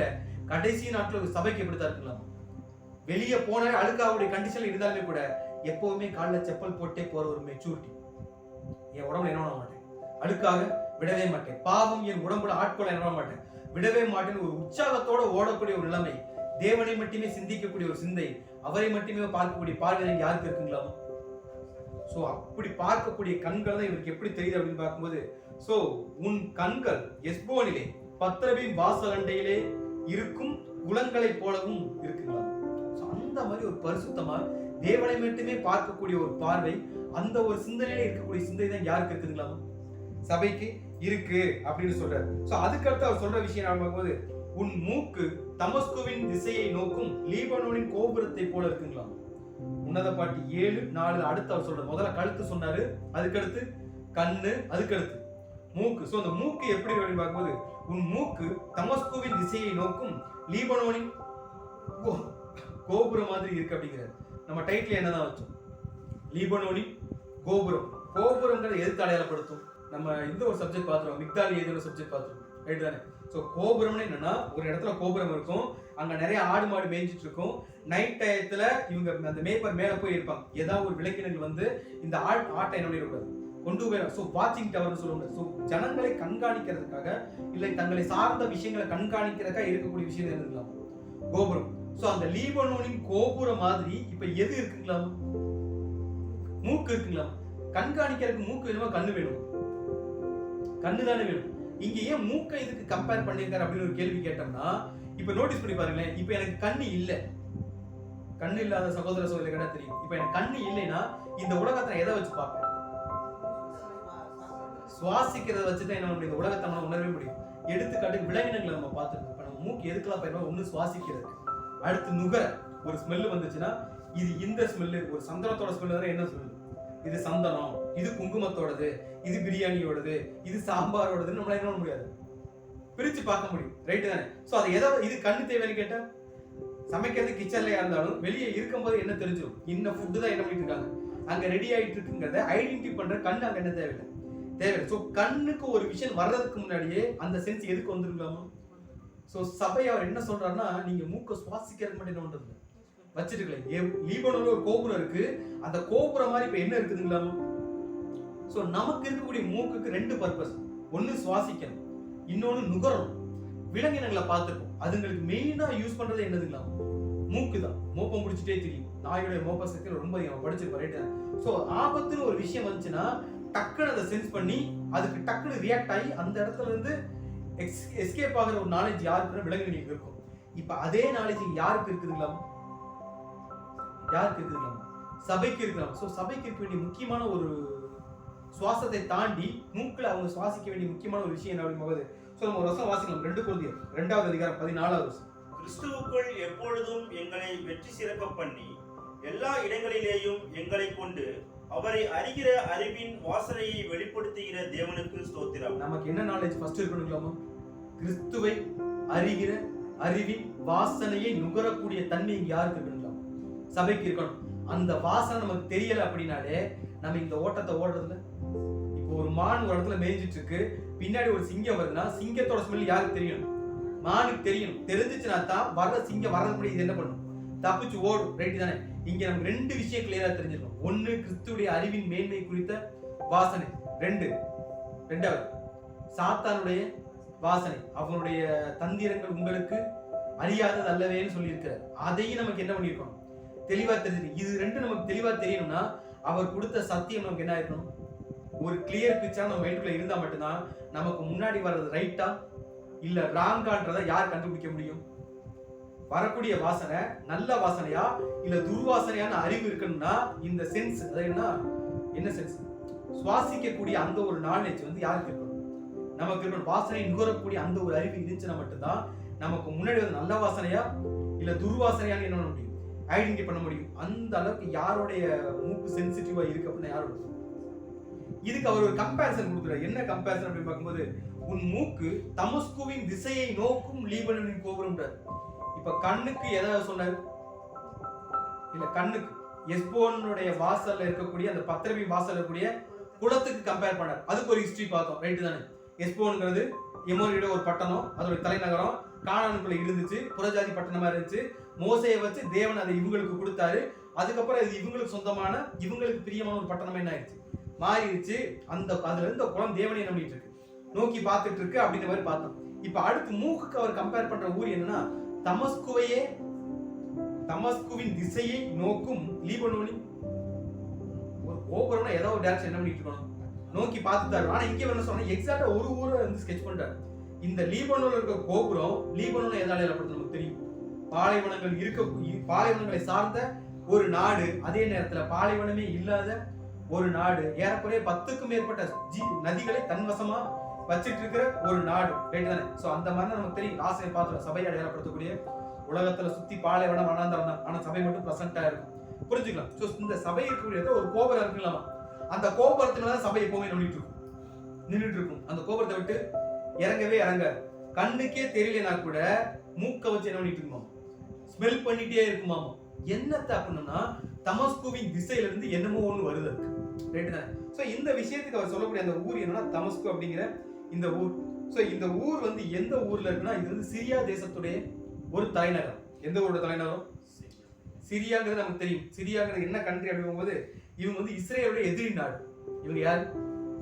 சோ நம்ம வசனமா கூட வாசிக்கலாம். 1 ராஜாக்கள் 11வது அதிகாரம் 24, 25. தாவீது சோபாவில் உள்ளவர்களை கொண்டு போடுகையில் அவன் தன்னோடே சில மனுஷரை சேர்த்து கொண்டு அந்த கூட்டத்திற்கு தலைவனானார். இவர்கள் தமஸ்குவுக்கு போய் அங்கே குடியிருந்து தமஸ்குவில் ஆண்டார்கள். சோ இங்க என்ன சொல்றாங்கன்னா, இப்ப தாவீது வந்து ஒரு வேலை பண்ணிட்டு போகும்போது அந்த கூட்டத்திற்கு தலைவனானா, இவர்கள் தமஸ்குவுக்கு போய் அங்கே குடியிருந்து தமஸ்குல என்ன பண்றாங்க, ஆண்டார்கள். அப்படி இங்க என்ன ஒரு ஆசாத் அப்படிங்கிற ராஜாவை பத்தி பேசிட்டு இருப்பாரு. சோ அடுத்த வசனம் என்ன சொல்றாங்கன்னா, ஆசாத் பொல்லாப்பு செய்ததும் அல்லாமல் ரெசோன் சாலமோனுடைய நாளெல்லாம் இஸ்ரவேலுக்கு விரோதியாகி, யாருக்கு விரோதியாகி?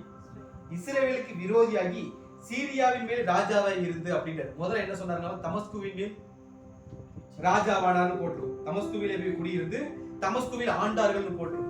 அடுத்த வசனம் என்ன சொல்றதுன்னா, அவங்க சீரியாவில் என்ன வேணும், ராஜாவாகி. சோ புரிஞ்சுக்க வேண்டிய விஷயம் என்னன்னா, எஸ்போன் எமோரியில பார்த்தோம். சோ அவங்களுக்கு அப்படியே தலைநகரமா இருக்குதோ அதே மாதிரி இங்க சீரியாவோட தலைநகரம் தான் எது, தமஸ்கு, ரைட் தானே? இவங்க யாருன்னா, இவங்க இந்த வசனம் என்ன சொல்லுதுன்னா, அப்பொழுது ஆசாத் பொல்லாப்பு செய்ததும் அல்லாமல் ரெசோன் சாலமோனுடைய நாளெல்லாம் இஸ்ரவேலுக்கு விரோதியாகி சீரியாவின் மேல் என்னவா இருக்காங்களாமா, ராஜாவா இருக்கிறார். இவர் ராஜாவா இருந்து இஸ்ரவேலை பகைத்தான்னு போட்டு. அப்ப இவங்களுக்கு இஸ்ரவேலுக்கு என்ன ஆகாது? இஸ்ரவேல் யாருடைய கண்ட்ரி? தேவனுடைய கண்ட்ரி. தேவனுடைய பாதுகாப்புல இருக்கக்கூடிய நகரத்தை யாருக்கு ஆகவே ஆகாதுன்னா இந்த சீரியர்களுக்கு என்ன ஆகாது. சோ பரம்பரை எதிரின்னு சொல்லுவோம்ல, அந்த மாதிரி 2 பேர் இருக்கக்கூடிய ஒரு கண்டிஷன் தான் என்னன்னா, தமஸ்குவுக்கும் இஸ்ரேலுக்கு இருக்கக்கூடிய ஒரு உறவு முறை, ரைட் தானே? இப்ப நம்ம எதிரி நாடுகளை நம்ம எப்படி பார்ப்போம்?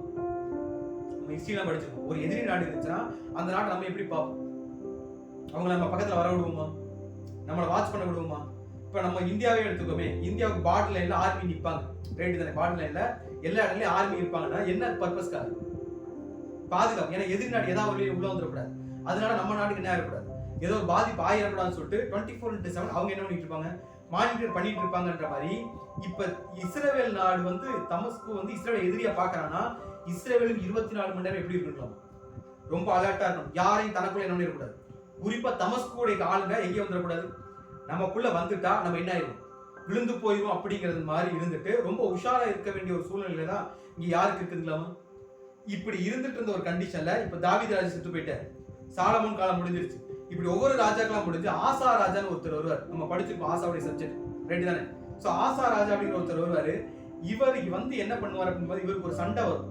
ஒரு நாட்டு ராஜா வந்து எந்த ஊருக்கார் அப்படின்னு பார்க்கும்போது எத்தியோப்பியாவை சேர்ந்த ஒரு ராஜா வந்து ஆசா ராஜாவோட சண்டைக்கு வருவார். சண்டைக்கு வரும்போது என்ன வருவார்னா பயந்துட்டு தேவன்கிட்ட போய் சரண்டர் ஆயிடுவார். யார்கிட்ட? ஃபர்ஸ்ட் ஒரு யுத்தம் எத்தியோப்பியோட வருது, தேவன்கிட்ட போய் என்ன ஆயிடுவார்? சரண்டர் ஆயிடுவார். சரண்டர் ஆன தேவன் அவருக்கு வந்து என்ன பண்ணுவார்? நீ கவலைப்படாத, நான் பார்த்துக்க அப்படின்னு சொல்லிட்டு அவங்களை ஜெயிச்சு கொடுத்துருவார். யாரு? எத்தியோப்பியோட ஜெயிச்சு ஆசா ராஜா ஒரு வெற்றியை கொடுத்து வச்சிருவார்.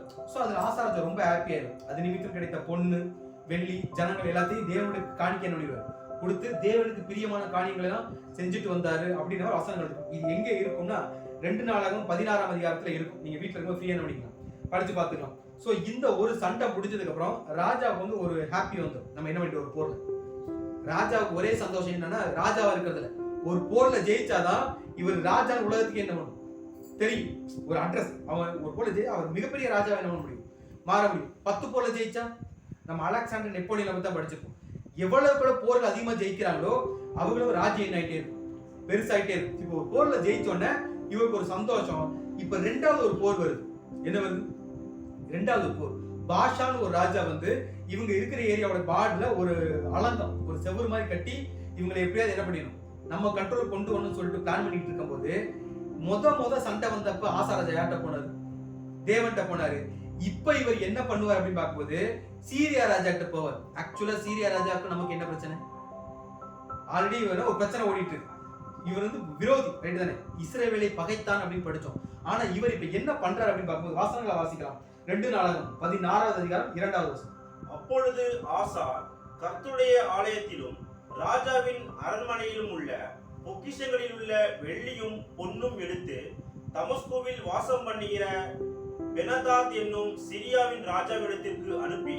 சோ இங்க என்ன பண்ணிட்டு இருக்காரு அப்படின்னு பார்க்கும்போது இவர் என்ன பண்ணா, ஒரு பிரச்சனை வருது, இந்த பிரச்சனை நீங்க என்ன பண்ணுது, காப்பாத்துற நீங்க வந்து எனக்கு ஹெல்ப் பண்ணுங்கன்னு சொல்லிட்டு யார்கிட்ட கேட்கிறாரு? நம்ம தமிழ்ல ஒரு பழமொழி சொல்லுவோம், திருடங்கையிலேயே சாதியை கொடுக்குற மாதிரி சொல்லுவோம்ல. யார் இவங்களை யார் அழிக்கணும்னு ஆசைப்பட்டு இருக்கிறாரோ அவர்கிட்டயே போய் என்ன பண்றாங்க, ஒரு அக்ரிமெண்ட் போற, ஒரு டீல் பேசுற. அப்படி புரிஞ்சுக்கலாங்களா? என்ன டீல் பேச, எனக்கு ஒரு பிரச்சனை வருது, நீங்க என்ன பண்ணுங்க, என்னை காப்பாத்துங்க, அதுக்கு நான் உங்களுக்கு நிறைய கிஃப்ட் தரேன்னு சொல்லிட்டு இவர் எங்க இருந்து எடுத்து கொடுக்குற அப்படின்னு வரும்போது அப்பொழுது ஆசா கர்த்தருடைய ஆலயத்திலும் எங்க இருந்து இருக்கிறார்களாம்? கர்த்தருடைய ஆலயத்தில் நம்ம கொண்டு போய் வைக்க ரைட்ஸ் இருக்கா, எடுக்க ரைட்ஸ் இருக்கு? வைக்கிற மட்டும் ரைட்ஸ் இருக்கு. அங்க இருந்து எடுக்கிற நம்ம என்ன கிடையாது. ஏன்னா பொண்ணும் வெள்ளியும் யாருடையது? அவருடையது. அது வந்து எடுக்கிற நம்ம என்ன கிடையாது. நம்ம இதுக்கு கூட இந்த சப்ஜெக்ட் இருக்கும், பாபிலோனிய சால்வை, ரைட் தானே? அவன் போயிட்டு அந்த சண்டையில திருடிட்டு வந்து வீட்டுக்கு அடியில் ஒளிச்சு வச்சதுனாலதான் அந்த குடும்பத்துக்கு என்ன ஆயிடுச்சு, பெரிய ஒரு பாதிப்பே வந்துருச்சு அப்படின்னு நம்ம படிச்சிருக்கோம். இப்ப அதே வேலையை இங்க யார் பண்றதுங்களாமா? ஒரு ராஜா பண்றார்.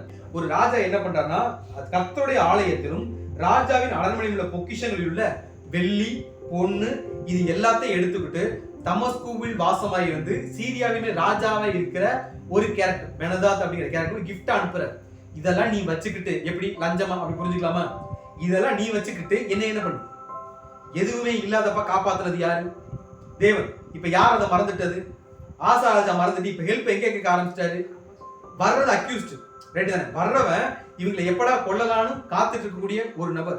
தேவனுக்கு இந்த காரியம் வந்து ரொம்ப மனஸ்தாபமா இருக்கும். தேவனோட தீர்க்கதரிசி அனுப்பி போய் இதை சொல்லுப்பா அப்படின்னு சொன்னா கூட யாரும் இங்க கேட்டிருக்க மாட்டா. அதுக்கப்புறம் ஒரு மிகப்பெரிய வியாதி வந்து ஆசா ராஜா செத்து போயிடுவார். அது ஒரு புரிதல், நம்ம அதுக்குள்ள போக வேண்டாம். இப்ப பிரச்சனை என்னன்னா, இங்க இந்த சம்பவத்தை தேவன் எதுக்கு கம்பேர் பண்றாரு? மூக்குக்கு கம்பேர் பண்றாரு. இதுல நம்ம என்ன புரிஞ்சுக்கணும் அப்படின்னு பார்க்கும்போது, உங்களுக்கு வெளியே இருந்து ஒரு வாசனை வருதுன்னா அது நல்ல வாசனையா? அந்த உதவி, ஒரு உதவின்னு வச்சுக்கோமே, உலகத்துல இருந்து ஒரு உதவி வருதா, அது தேவன்கிட்ட இருந்து வருதா இல்ல சாத்தான்கிட்ட இருந்து வருதான்னு என்ன நோட்டீஸ் பண்ணுங்கன்னு சொல்றாரு. அதை நோட்டீஸ் பண்ணாம எனக்கு உதவி தானே வருது, நான் அந்த உதவி ஏத்துக்கிறேன்னு நினைச்சிட்டோம்னா நம்ம யாரோட கண்ட்ரோல்ல போயிருவோம். இப்ப ஒரு சிலர் பார்த்து வச்சுக்கலாம். இப்ப நமக்கு ஒரு ஃபங்க்ஷன் இருக்கு. என்ன ஃபங்க்ஷன்னா, ஒரு கன்வென்ஷன் வருது, ஒரு நாள் மாநாடு வருது, கூட என்ன போயிட்டு வந்தோம். ஸோ அந்த மாநாடோட டயத்துல ஒரு சகோதரர் வந்து என்ன பண்ணாரு, எங்க வீட்டுக்கு வந்து ஹெல்ப் பண்ணுங்கன்றாரு. அவர் நமக்கு ஒரு பெரிய அமௌண்ட் வந்து என்னவா கொடுத்துருக்காரு, உதவியா, கடனா இல்ல, உதவியா ஃப்ரீயா கொடுத்துருக்காரு. திடீர்னு வந்து கூப்பிடுறாரு அப்படின்னா நம்ம என்ன பண்ணி ஆகணும்? மறுக்காம என்ன பண்ணி தான் ஆகணும், போய் ஆகணும். ஏன்னா நம்ம ஆபத்துல இருந்து யார் உதவி பண்ணது. ஸோ மீட்டிங் அடுத்த வருஷம் கூட அட்டன் பண்ணிக்கலாம். இப்போ இங்க பிரயாரிட்டி யாருக்கு கொடுத்துருவோம்? ஏன் அவருக்கு கொடுத்துருவோம்னா அவர்கிட்ட இருந்து உதவி என்ன பண்ணிருக்கோம், வாங்கியிருக்கோம். ஸோ இந்த உலகத்துல ஒருவேளை தேவன் யார் மூலமாக உதவி செஞ்சாலுமே கூட அந்த உதவி யார் செஞ்சதா கன்சிடர் பண்ணணும். தேவன் செஞ்ச உதவியை தான் என்ன கன்சிடர் பண்ணணும். தேவன் நிமித்தம் வரக்கூடிய எல்லாத்தையும் சகிக்கிறத யார் வந்திருக்கும், வந்திருக்கக்கூடிய தேவனை விட்டுட்டு வெளியே உதவியை தேடி என்ன பண்ணக்கூடாது. அது வெளியே இருந்து வரக்கூடிய உதவி கரெக்டா தப்பான அனலைஸ் பண்ணணும்னா கண்ணுக்கு தெரியறதுக்குள்ள அந்த உதவி மாட்டேன்னு. ஏன்னா கண்ணுக்கு தெரியாது நம்ம கூட வந்து நிக்கிறவங்க நல்லவங்களா கெட்டவங்களா யாருக்கு தெரியாது. நம்ம தீமத்தையில படிச்சிருக்கோம், தேவ பக்தியின் வேஷத்தை தரித்து அவர்களை மறுதளிக்கிறாலும் இருப்பார்கள் படிச்சிருக்கோம்ல. சோ நம்ம சத்தியத்துக்குள்ளதான் இருப்பாங்க, சபை மக்களா தான் இருப்பாங்க. ஆனா எல்லாரும் சத்தியமா இருப்பாங்களா ஒரு கேள்வி கேட்டா. சோ அவர்கள் நிமித்தம் வரக்கூடிய உதவிக்கு நம்ம தலைவணங்க ஆரம்பிச்சிட்டோம்னா யார் பக்கம் தலை நிமிந்து ஆரம்பிச்சிருவோம். தேவன் பக்கத்துல நிமிந்து நிக்க ஆரம்பிச்சிரும். தேவன்கிட்ட நிமிந்து நிக்கலாம். நம்ம தேவன்கிட்ட சரண்டர் ஆகிறத யாரும் வந்திருக்கிறது இல்லாம. சோ இப்ப சபையா மாறிட்டாலே சபைக்கு கிளியரா தெரியும் இந்த உதவி. ஏன்னா கண்ணுக்கு தெரியாது வந்து நிக்கிறது நல்லவங்களா கெட்டவங்க, ஆனா சென்ஸுக்கு தெரியும் இவங்க மேல நல்ல ஸ்மெல் வருதா கெட்ட ஸ்மெல் வருதா. எனக்கு உதவி செய்யணும்னு கொடுக்குறாங்களா இல்ல நீ அடிமைப்படுத்துறதுக்காக என்ன பண்றாங்களா. எனக்கு உதவி செய்யறாங்களா யாருக்கு கண்டுபிடிக்க முடியும். மூக்குனால என்ன முடியுமா. அப்படிப்பட்ட ஒரு மூக்கு இப்ப யார்கிட்ட இருக்குன்றாரு, யார்கிட்ட இருக்குங்களா. எப்படிப்பட்ட ஒரு மூக்கு. நீ எங்க இருக்க லீபனோன்ல இருந்தாலுமே நீ சந்தோஷமா தான் இருக்க. உனக்குள்ள 10க்கு மேற்பட்ட நதிகள் ஓடுது. பாலைவனமே இல்லாம இருந்தா கூட நீ சந்தோஷமா தான் இருக்க, உனக்கு பிரச்சனை என்ன இல்ல. ஆனா இருந்தாலும் ஒரு கோபுரத்து மேல ஏறி நின்று நீ பார்த்துட்டே இருக்க என்ன வந்துருமான்னு. உன்னை விழுக வைக்கிறதுக்கு இல்ல உன் நாட்டை பாலைவனமா மாத்துறதுக்கு உன் நதிகளை அழிக்கிறதுக்கு யாராவது உதவின்ற பேர்ல உள்ள வந்துருவாங்களான்ற மாதிரி சபை ரொம்ப போக்கஸ்டா இருக்குதாம். ஒரு சின்ன சின்ன ஸ்மெல்ல கூட சபை என்ன பிரிச்சு பார்க்கும். இது ரைட்டு இது ராங். மனுஷனை நன்மை இன்னதென்று அவர் உனக்கு அறிவித்திருக்கிற சத்தியத்தை வச்சு சபை ஜட்ஜ் பண்ணும். இந்த உதவி தேவன்கிட்ட இருந்து வருது, இந்த உதவி சாத்தான்ட்ட இருந்து வருது அப்படிங்கிறத சபை கரெக்டா என்ன பண்ணலாம் ஜஸ்டிஸ் பண்ற ஒரு மூக்கு இப்ப யாருக்கு இருக்குன்றாரு, சபைக்கு இருக்குன்னு சொல்றதுக்காக அவர் சொன்ன விஷயம் என்னன்னா, உன் மூக்கு தமஸ்குவின் திசையில் நோக்கும் லீபனோனின் கோபுரம் மாதிரி இருக்கின்றது. சோ எந்த அளவுக்கு டிவைனா சபையுடைய மூக்கு இருக்கு அப்படின்னு பார்க்கும்போது நம்ம ஒரு சில வசனங்கள் வாசிக்கலாம். 1 பேதுரு 5வது அதிகாரம் 8ஆம் வசனம். தெளிந்த புத்தியுள்ளவர்களாயிருங்கள், விழித்திருங்கள், ஏனெனில் உங்கள் எதிராளியாகிய பிசாசானவன் கர்ஜிக்கிற சிங்கம் போல் எவனை விழுங்கலாமோ என்று வகை தேடி சுற்றி திரிகிறார். என்ன சொல்றாருங்களாமா, தெளிந்த புத்தியுள்ளவர்கள். கண்ணு மட்டும் பத்தாது. என்ன மட்டும் பத்தாது, கண்ணு மட்டும் பத்தாது. அதாவது ஸ்மெல் பண்ற சென்ஸ் உங்களுக்கு எப்படி இருக்குங்களாமா. ஏன்னா அவன் கண்ணுக்கே தெரிய மாட்டான். ஆனா அவனையும் நீங்க ஐடென்டிட்டி பண்ணணும்னா நீங்க கிறிஸ்துவை அறிகிற அறிவின் வாசனை உங்களுக்கு இருந்துச்சுன்னா தான் உங்களுக்கு முன்னாடி வர்றது கிறிஸ்துவா சொல்லுவாங்க. அநேக கள்ள கிறிஸ்துக்கள் எழுப்பி உங்களை என்ன பண்ணுவாங்க வஞ்சிப்பார்கள். முன்னாடி வர்றது உண்மையிலேயே கிறிஸ்துவா இல்ல கள்ள கிறிஸ்துவான்னு தெரிஞ்சுக்கணும்னாலே நமக்கு என்ன இருக்கணும், கிறிஸ்துவை அறிகிற அறிவின் வாசனை நமக்கு இருக்கணும்னு சொல்லிட்டு அவர் என்ன சொல்றாங்கன்னா, தெளிந்த புத்தியுள்ளவர்களா இருங்கள், விழித்திருங்கள், ஏனெனில் உங்கள் எதிராளியாகிய பிசாசானவன் யாரு, உங்கள் தமஸ்குல இருக்கிறான். எங்க இருக்கிறான், தமஸ்குல இருக்கிறான். அங்க இருந்து ஒரு உதவி பண்ணி உங்க அவன் பக்கம் என்ன பண்ணிடுவான். நம்மளை அடிச்சாலும் அவன் கூட்டிட்டு போக மாட்டான். நம்மளை அடிச்சாலும் போக மாட்டான்னு யாருக்கு தெரியும், அவனுக்கு தெரியும். நம்மளை எப்படித்தான் கூப்பிடுவோம். ஏவாளை கூப்பிட்டாங்கல்ல, இந்த பழத்தை சாப்பிட்டா நீங்க சாக மாட்டீங்க, இது பார்வைக்கு இன்பம், புசிப்புக்கு நல்லது, இதை நீ சாப்பிட்டா என்ன ஆயிடுவே. சோ நம்மளை வாழ்த்துற மாதிரியே வாழ்த்தி, நம்மளை பிரைஸ் பண்ற மாதிரி பிரைஸ் பண்ணி, நமக்கு உதவி செய்யற மாதிரியே உதவி செஞ்சு கடைசியில் நம்ம என்ன பண்ணிடுவாங்க. சோ உங்கள் எதிராளியான பிசாசானவன் கெர்ச்சிக்கிற சிங்கம் போல எவனை விழுங்கலாமோ என்று வகை தேடினா எப்படி வகைனா புரியல. நிறைய மேட்டர். இவங்க இது வழியா சாய்க்கலாமா, இல்ல இது வழியா சாய்க்கலாமா, இல்ல இப்படி செஞ்சா இவங்க விழுவாங்களா, இல்ல இப்படி பண்ணுனா இவங்க ஒவ்வொரு வெரைட்டியா நம்மள சாய்க்கிறதுக்கு யார் பிளான் பண்ணிட்டே இருக்காங்களா. சோ டெய்லி நமக்காக ஒவ்வொரு பிளானா புது பிளான் போட்டுக்கிட்டே இருக்க ஒரு கேரக்டர் யாரு, சாத்தான். சோ வகை தேடி சுற்றி திரிகிறான். நீங்க அதுல இருந்து தப்பிக்கணும்னா நீங்க செய்ய வேண்டிய விஷயம்னா விசுவாசத்தில் நமக்கு சுவாசம் இருக்கணும். எப்படிப்பட்ட சுவாசம் இருக்கணும், விசுவாசம் இருக்கணும். இந்த விசுவாசம் இருந்துச்சுன்னா நமக்கு முன்னாடி நிக்கிறது யாரு ஈஸியா நம்பிக்கலாம். சோ விசுவாசத்தில் உறுதியா இருந்து அவனுக்கு என்ன பண்ணுது, அந்த கோபுரத்து மேல எனி டைம் என்ன பண்ணிட்டு இருக்கு, பார்த்துட்டே இருங்க. கண்ணுனால மட்டும் இல்ல, எதனால, கண்ணுனால மட்டும் இல்ல, வாசனையை வச்சு கூட நீங்க என்ன பண்ணிடலாம், ஈஸியா நீங்க சென்ஸ் பண்ணலாம். அதுக்கு உங்களுக்கு என்ன நாலேஜ் இருக்கணும், கிறிஸ்துவை அறியக்கூடிய அறிவின் வாசனை இருக்கணும்னு சொல்லி. சோ விசுவாசத்தில் உறுதியா இருந்து அவனுக்கு எதிர்த்து நில்லுங்கள். உலகத்தில் உள்ள உங்கள் சகோதரத்தில் அப்படிப்பட்ட பாடுகள் நிறைவேறி வருகிறது. நீங்க என்ன பண்ணிக்க, இந்த மாதிரி பிரச்சனை சபை மத்தியில கண்டினியூஷன் பண்ணிட்டு இருக்கு. அதுல ஒரு சிலர் நின்னுறாங்க, ஒரு சிலர் விழுந்து போயிரு. இதான் நீங்க எக்ஸாம்பிள் எடுத்துட்டு வரக்கூடிய உலகத்துல இருந்து வரக்கூடிய ஹெல்ப்புகளை நீங்க பிரிச்சு பார்க்க என்ன பண்ணிக்கணும், பகுத்து ஆராய்ந்து என்ன பண்ணுங்க. யூதால சொல்லியிருப்பாங்க, பகுத்தறிவு உள்ளவர்களாய் இருந்து அப்படின்னா அந்த நாலேஜை நம்ம எங்க யூஸ் பண்ணணும், சபையில யூஸ் பண்ணணும். நமக்கு வரக்கூடிய உதவி யார் செய்யறா? தேவன் செய்யறாரா? இல்ல சாத்தான விழுக வைக்கிறக்க என்ன பண்றான்? உதவிங்கிற போர்வையில வர்றானா?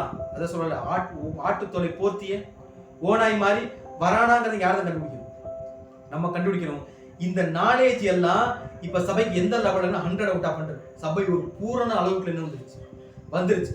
சோ சபை எனி டைமும் ஒரு பரிசுத்த நிலைமைகளை இருந்தாலுமே கூட நிம்மதியா இருந்து தேவனுக்குள்ள நிம்மதியாகவும் சந்தோஷமாகவும் மன ரம்யாவும் இருந்தாலுமே கூட எப்பவுமே சபை அலாட்டா இருக்குமா? எப்படி அலாட்டா? பயங்கர அலாட்டா. அது கண்ணுல இருந்து சரி, மூக்குல இருந்து சரி, கழுத்துல இருந்து சரி, எல்லா பக்கமும் சபை இப்படிதான் இருக்கலாமா? சோ அந்த வசனத்தை மறுபடியும் வாசிக்கலாம். உன்னத பாட்டு 7வது அதிகாரம் 4ஆம் வசனம் வாசிக்கும் போது, உன் கழுத்து யானை தந்தத்தினால் செய்த கோபுரத்தை போலவும், உன் கண்கள் எஸ்போனிலே பத்தரவின் வாசலாண்டில் இருக்கும் குளங்களைப் போலவும், உன் மூக்கு தமஸ்குவின் திசையை நோக்கும் லீபனோனின் கோபுரத்தை போலவும் என்னொன்னுங்களாமா? சோ அந்த அளவுக்கு சபை எல்லா விஷயத்திலையும் கிறிஸ்துவுக்கு முன்னாடி அலர்ட்டா இருக்குங்களாமா. எந்த ஒரு ஆபத்து வந்தாலும் நான் அதை என்ன பண்ணிட மாட்டேன், விழுந்துட மாட்டேன் அப்படிங்கிறதுல சபை ரொம்ப கிளியரா இருக்கு. அதுக்கு இருக்கக்கூடிய சபைக்கு ஒரு கெப்பாசிட்டி என்ன? மன தாழ்மை. ஏன்னா சபை இங்க எங்க பார்த்துக்கிட்டு இருக்கு? கீழே பார்த்துட்டு இருக்கு. எதிர பார்த்தாதான் பிரச்சனை வந்து அட்டாக் பண்ணும். உலகத்துக்கு நம்ம என்னைக்கு தலையை குனிறோமோ அன்னைக்கு தான் நம்ம தலை மேல இங்க வரும். கிறிஸ்துவுக்கு முன்னாடி நிமிரும்.